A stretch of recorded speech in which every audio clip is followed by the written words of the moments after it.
Greetings, family. Greetings. Lovely to see you. So, for those of you that don't know me, my name is June Allen, and I am a racial trauma therapist, a business coach, and you can find out all details about me at juneallen.net. So, yeah, as we continue the conversation around Mother's Day and the mother wound, I've done a series of videos recently on this topic. I really wanted to get on today and talk about what your inner child needs at this time. Okay, around Mother's Day, and it's not just about Mother's Day itself. Let me say this. It's not just about Mother's Day itself. Quite often what can happen is that things start stirring, things start getting activated way before Mother's Day. I've already started seeing stuff already in the shops. You can't walk past a newsagent or whatever without seeing or a stationery shop, but you can't see Mother's Day's cards or people selling flowers or whatever it is. Wherever you go, there's all the references, and also there's emails as well. You can get emails that are coming through, people trying to sell you stuff from department stores or whatever about Mother's Day. So if you have a difficult relationship with your mum, okay, and it's been ongoing, and it's something that causes you a lot of stress and anxiety year after year, this session is going to be for you. This session is going to be for you because what I often see and what often happens is that the focus is quite often on the mother. How we feel it can be based on how your mum feels. We tend to abandon ourselves to try and fit in with what the mother wants and how the mother feels and all the rest of it. And it's a difficult time because quite often it's a time of the year where we can feel most powerless. If you have a difficult relationship with your mum, it can be really isolating. It can be quite shaming because whenever you see all these things, everything surrounded you, and also even on social media, people start posting stuff about their mums and all the rest of it. Everybody's having a fantastic relationship with their mum and how much they love their mum and how much their mum loves their. It can be really, really dysregulating. Okay, it can be really dysregulating for people that have a difficult relationship with their mum. So today I wanted to talk to you about what inner child work looks like, okay, around this time of the year. I'm going to be sharing some of my own personal things that I use. For those of you that have been following me for some time, you know that I've always had a challenging relationship with my mum. I've been estranged from my mum and my family for about 15 years. Um, and so, yeah, it's something that I've learned over time. And so, obviously, I've got my own personal ways that I take care of myself. And then, obviously, as a therapist, as a trauma therapist, there are things that I also teach my clients, how to manage this time. And I always encourage them around this time of year to talk about these things because that it's quite interesting because sometimes if I don't bring it up, if I don't bring it up, clients will actually want to avoid it. And they will sort of say afterwards, look, I'm really glad that you actually said it because sometimes they feel there's still shame around talking about it. There's still shame around having to talk about it. It's a painful topic for them to talk about. So sometimes they don't want to mention it. They don't want to mention it because of all of the pain and the difficulties that that they bring up. I mean, obviously it's their space. So if they really don't want to talk about it, obviously I don't force any of my clients to talk about it. But I normally just give them like a gentle reminder and just say, look, Mother's Day is coming up. How do you feel? How are you feeling about it? Do you want to talk about it? And just give them just give them the olive branch to be able to decide if they even want to talk about it or not, or what how they want to manage it. Ultimately, it's up to them. But what I've done, what I wanted to talk to you about today is really just talk about the main things, okay, that your inner black child needs. Your inner black child needs these things from you, okay? If you have a difficult relationship with your mum, your inner child needs these things.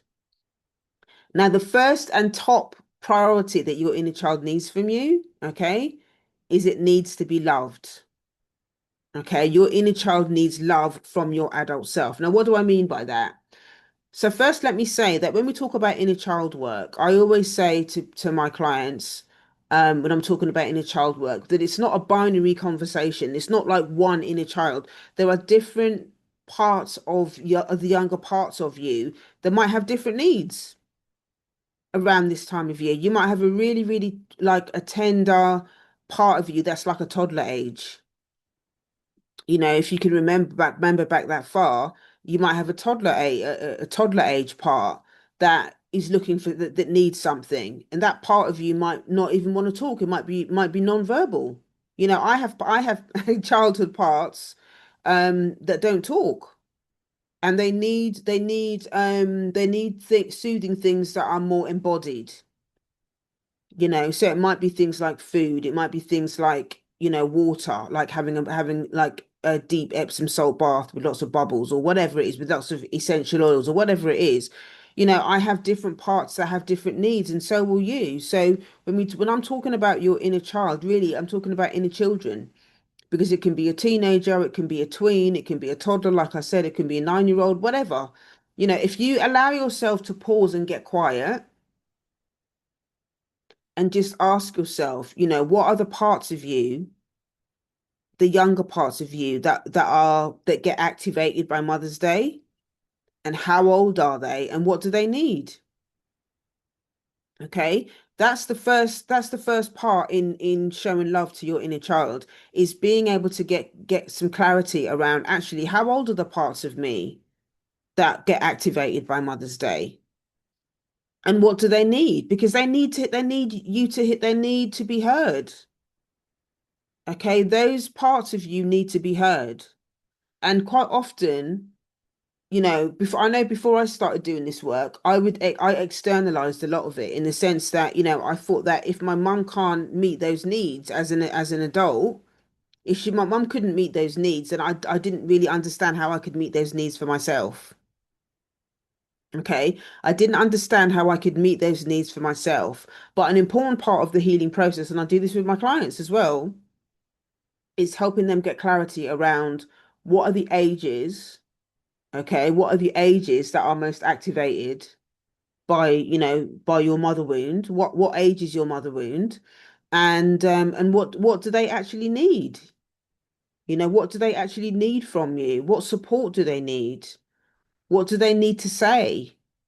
What do they need to say to you? And like I said, not all of them are going to want to have a conversation. Sometimes it might just be that the adult part sits with the younger part that might not have any words that they want to say. So what does that look like when I talk about, and it's going to sound really weird.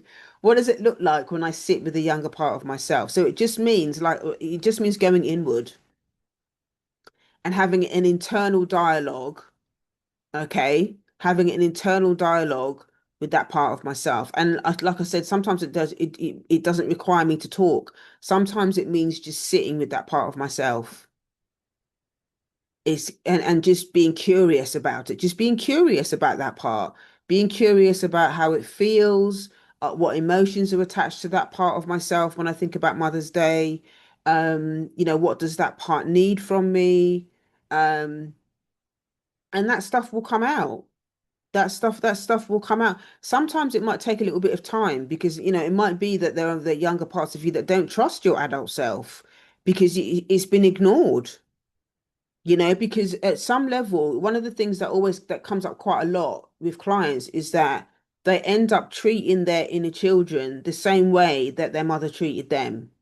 So that means that they ignore those parts of themselves. They compartmentalize those parts of themselves. They don't listen when those parts of themselves are being activated, or if they're in pain, or if they need to talk, or if they need to grieve, or if they need to cuss, or whatever it is. Those younger parts don't get a look in. We ignore those younger parts because for a lot of people, it's just too painful. It's just too painful.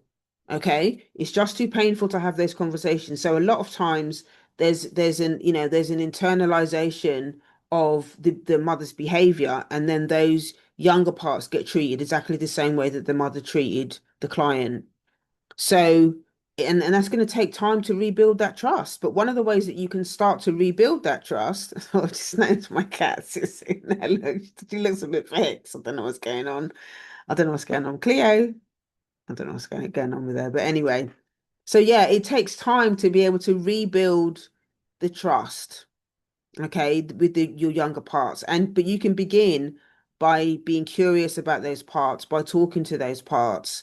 Some of the things that one of the things that I've done also to help build trust is, depending on what age I'm working with, I might save a photograph of that part of myself on my phone, on my phone wallpaper. So every time I go into my phone, I see this part of myself, and I might say good morning to it, or I just start to get a sense of curiosity and awareness around my relationship with that part of myself. And sometimes it's painful, and sometimes it's cute, sometimes it's fun. It just depends on what's going on. But in doing that, it means I get to start to change, and I start to build a different type of relationship with that part of myself. Yeah, I build a different relationship with that part of myself. And then that's where the integration happens. It ends up not being compartmentalized or abandoned or locked away or whatever it is. In inviting that, in looking at the picture on my phone every day, as an example, I invite that part of myself to be part of myself in the present rather than it being locked away in the past. Because that's when you get things like addictions, and bits of it starts acting up, because quite often those younger parts, they want to be heard. They need to be heard, and they need to be seen. They need to be seen and understood just for who they are. Because a lot of times our younger parts were rejected and abandoned for being ourselves, for speaking up, for wanting to be ourselves, for having a different type of opinion, for wanting to separate, which are all natural human parts of getting older, and you know separating and wanting to experiment with your own identity, expressing yourself differently and all of that kind of stuff. That stuff is a really important part of growing up and becoming an adult. But quite often, our parents will stunt that growth because they need you to stay in the role that they've assigned to you, not the one that you want to explore for yourself.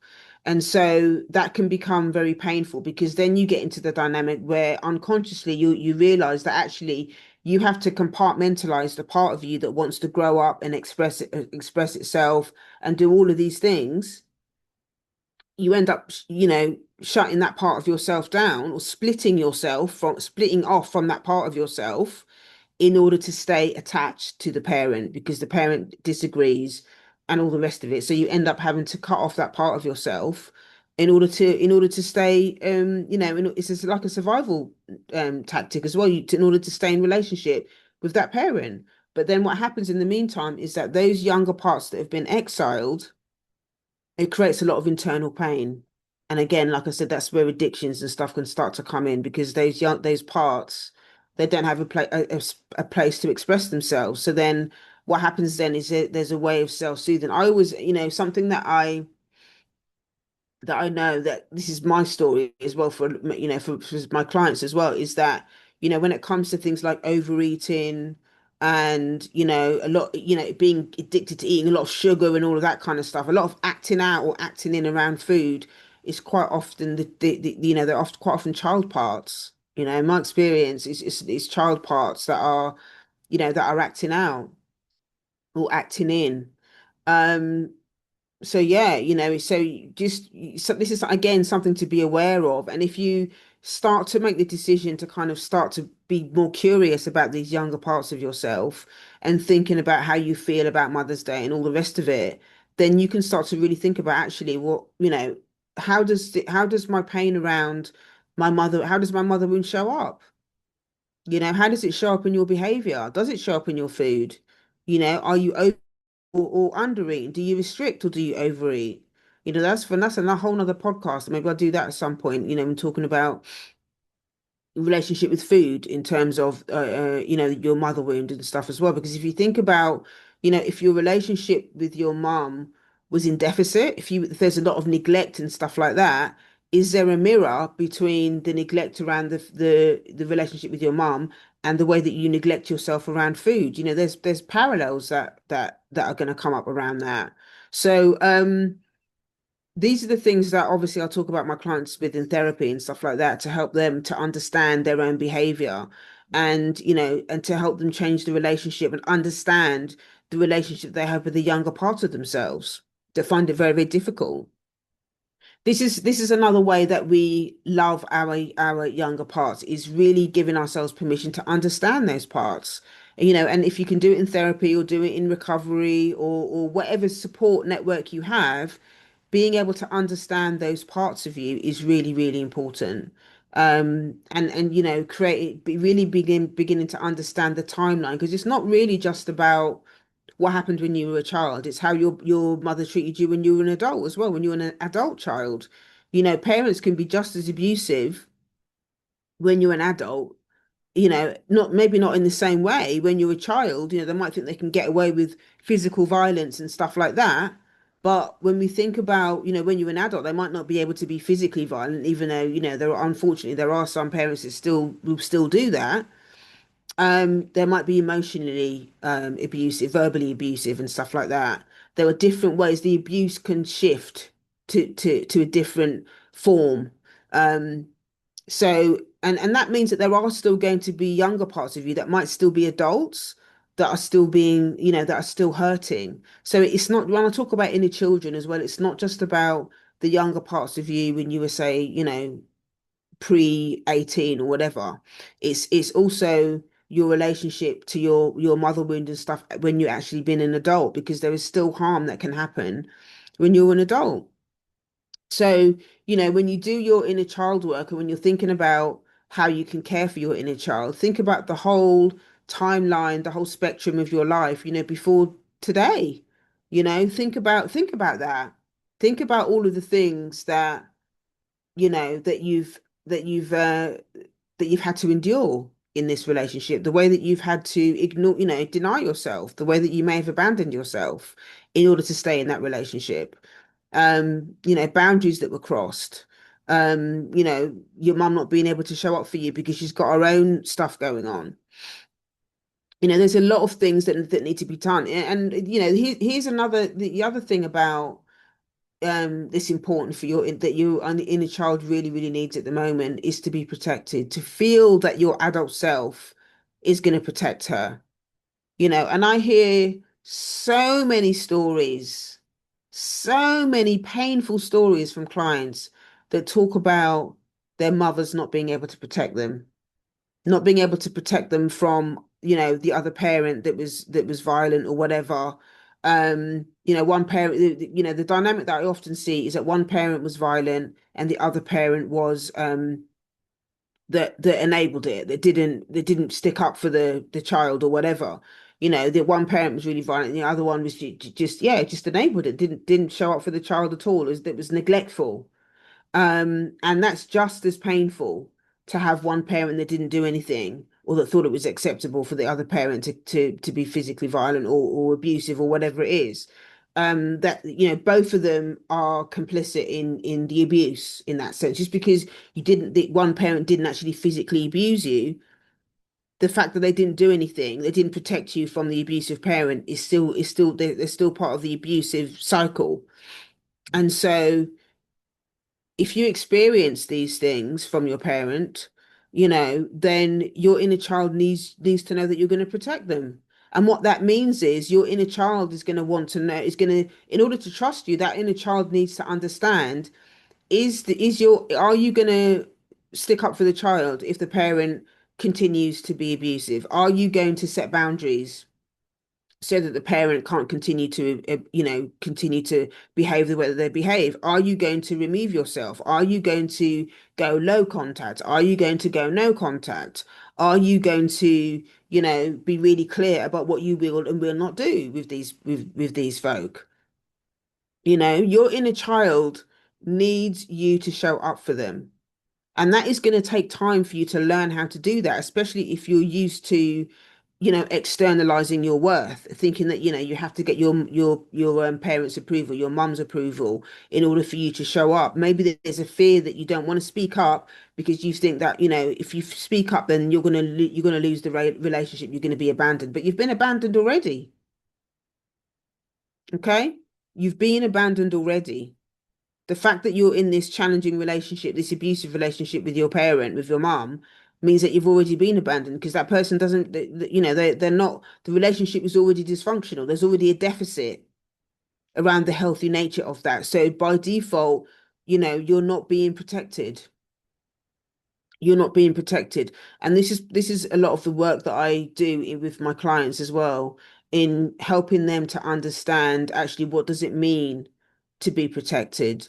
And when we talk about anniversaries or events and stuff like that, that they're quite often terrified about having a conversation with the parent about, because they don't want to get into the, you know, they're terrified of upsetting the parent or making the parent angry or whatever, that, you know, I have to work with them. I have to work with them in a very gentle and compassionate way to ask them actually, what do you need? And ask them to name it, what they need. What does safety look like? You know, for some of my clients, it might be, look, I don't want to do anything in person. You know, or if we're talking about Mother's Day specifically, they might say, oh, well, I don't actually want to do anything in person with the parent, but you know, I feel okay with, you know, maybe doing a phone call. If the phone call might feels too activating to your inner child, your inner children, it might be that you just send a text and a card. It might be that you don't send a card, but you send flowers or whatever. But it's about, it might be that you don't do anything. It might be that you don't see that your mum at all. And it might be that you just take care of your inner child. That might be the right thing for you to do at this moment, is that you look after your inner child, i.e., um, get curious about what your inner child needs, and you take your time and you soothe yourself. Okay, you take your time and you soothe yourself. It might be that you book an extra session with your therapist if you need it, so that you can go through things. What you're going to do before Mother's Day, what you're going to do on Mother's Day, and what you're going to do after Mother's Day. Those are three things that you need to be clear about how you're going to look after yourself, because it's not just on the day itself. Okay, if you are interested in learning more about healing your black mother wound, I do have a free ebook. Okay, so if you go to heal.juneallen.net, that's heal.juneallen.net, that's heal.juneallen.net, you can go there, and you can, if you go to free resources, there's a button on there called free, with free on it or something like that. You can get access to my free ebook on healing the black mother wound. So there's journal prompts in there. There's a great diagram that I created around what the black mother wound is and all that kind of stuff. Just loads of little things that you can do to think about when it comes to Mother's Day, that will help you to kind of get through it. And if you are looking to work with me again in therapy or whatever around healing your mother wound, again, you can find details of on how you can do that by going to the same link at heal.juneallen.net. So yeah, so you know, loving on your inner children, it might seem a bit you know, a bit woo-woo. And then when I first started doing inner child work, I was like, oh God, I didn't really want to do that type of thing. But over the years, I've realized how important it is to get, not just to get to know the different parts of myself, but to understand them and actually to take action around what they need.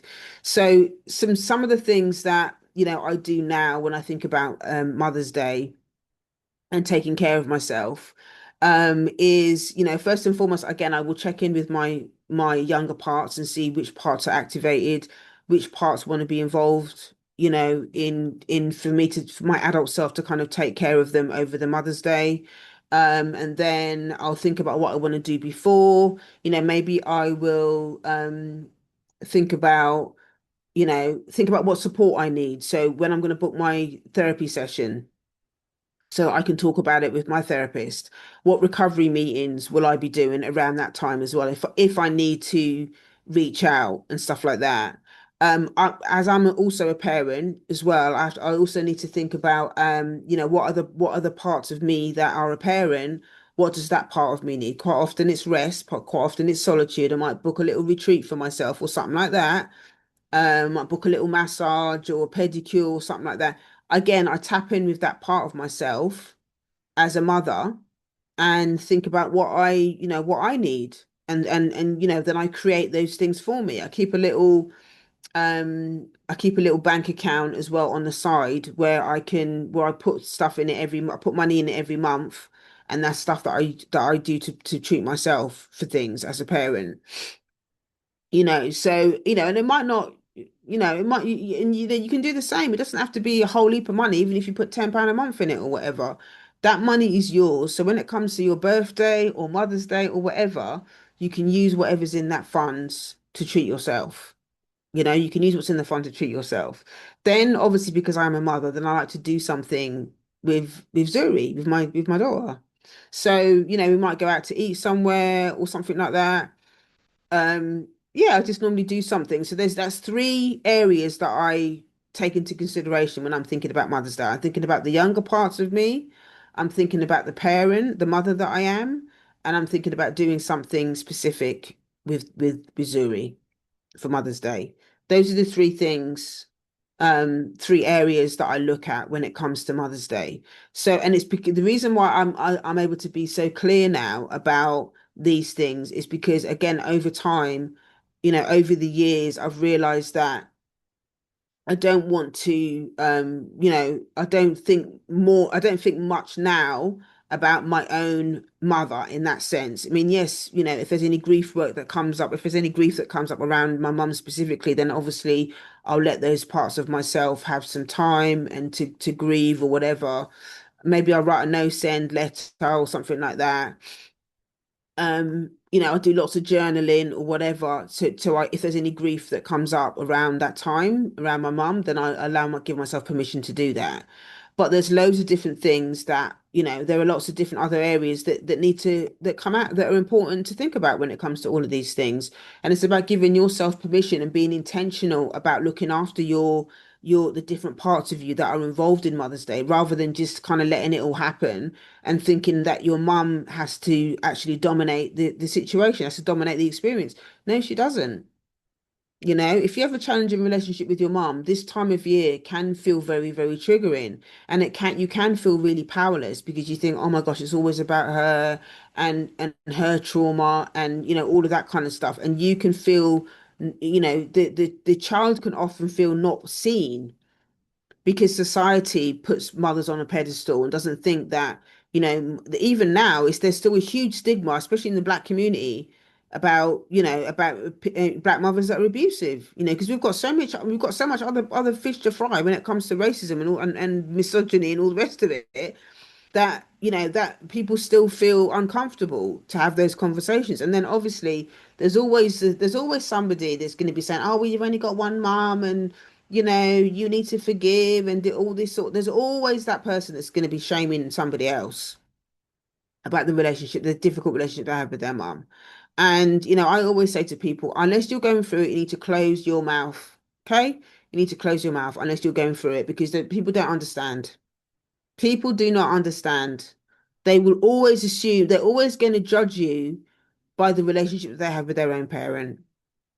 And there's also a lot of folks out here in denial about it as well. There's also a lot of folks out here in denial about the relationship with their mum because they don't want to face the possibility that they might have to leave that relationship, or they might have to put boundaries in that relationship, and they're just too scared. They're so trapped in their child selves, in the childlike dynamic in that relationship, that the idea that they could actually be an adult and actually say, please stop talking to me like that, please don't, you know please be respectful, or whatever it is, having to show up as an adult in that relationship, it just terrifies them too much, so they don't even want to have the conversation. And people will still be justifying the fact that their parents hit them and their parents have been abusive and neglectful, and people will, and again, that's a protective strategy, and I get it. It's a protective strategy because that in order to survive that relationship, they have to stay in denial about what that parent does. And some people are just not ready to do the, or they don't have the capacity to do the mother wound work because they don't want to have to, they don't have the capacity to actually deal with what is required in order to heal that wound. So they stay in denial about it because it feels safer. I get it. I get it. And I've heard people, you know, justify their mother's abuse. They justify their mother's abuse. And I don't, I see it for what it is, but obviously I don't say anything because, I'm not their therapist or whatever. But I hear people saying it, And I just think, yeah, this is, denial is there to protect people. It's to protect people from their own reality, from their own pain. The reality is just too painful for a lot of people, and doing this work is not easy. It's hard. It's hard and it's painful and it's slow. Okay. It's hard and it's painful and it's slow. So not a lot of people want to do this work. But the benefits of doing it is that uh it's an opportunity for to regain your autonomy over your identity as a daughter, as a sister, as a parent. It doesn't necessarily mean that those relationships with your family of origin are going to be great because if quite often I know, yeah, there's so many situations where the family will also collude with the mother. The siblings might not be in a place to be able to do their own work. They might end up again colluding with the abusive parent. And, so it's hard work. But, I know over the years I've built up a really good support system and I've got a great therapist. And again, I've got my recovery meetings and, I know how to self-parent. I know how to take care of myself. I know how to take care of those childlike parts of me when they get grief-stricken, when they feel angry. I can sit with those parts. I can be curious with those parts. I know how to self-soothe them. I can go out and get, sometimes my inner children want to eat a whole load of snacks, a whole load of different types of food or whatever that my inner child wants specifically to eat. Yeah, maybe there's some nostalgic things that my inner child wants to eat. Like my inner child loves to eat those. I don't know if anybody remembers those sherbet dim dabs. In the red packet with the sherbet dip. My inner child loves sherbet dip dabs. Again, like I was saying to you before about sugar, right? But it's just an example. My food is very important thing when it comes to my inner children. So, quite often as well, if I don't always want to cook, when it comes to Mother's Day and stuff like that. So what I'll sometimes do is I will cook a whole load of food that my inner child wants me to cook. So, I might have some yam, some green banana, I might, I can't eat gluten, but I might make myself some patties. My inner child loves patties, all of the Caribbean type foods, I'll make vegan versions of them. I can make vegan curry goat and rice. Don't come for me in the comments or whatever. Start telling me about how why do you want vegan curry goat? And I just like um the vibe of it. I don't want to eat the meat, but I just want the energy of it. Okay, so don't come for me about about it because I'm not going to answer.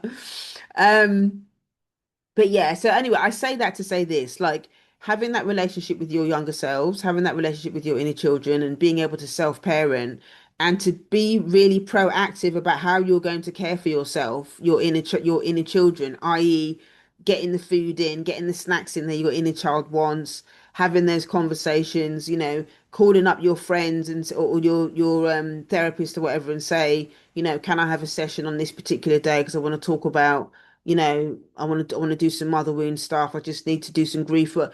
Be proactive. Okay. That's what it means to love yourself. That's what it means to love your inner children. Okay. And the last thing that I'll say about